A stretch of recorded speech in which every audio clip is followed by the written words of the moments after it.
Makita po natin itong bagyong Ramil, may international name na si Feng Shen, ay huling namataan 795 kilometers kanluran ng Lawag City sa Ilocos Norte. Nasa labas na po ito ng Philippine Area of Responsibility at patungo sa may bahagi ng Vietnam.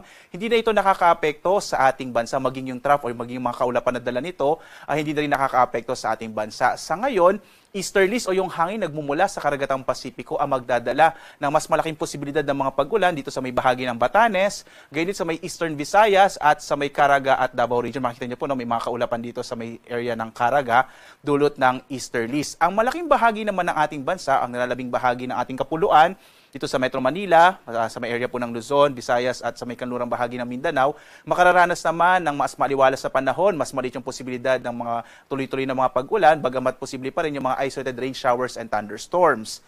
Sa ngayon nga, wala tayong namomonitor na anumang low pressure area sa loob at labas ng Philippine Area of Responsibility, kaya posible po medyo maliit yung posibilidad na magkaroon ng bagyo sa mga susunod na araw.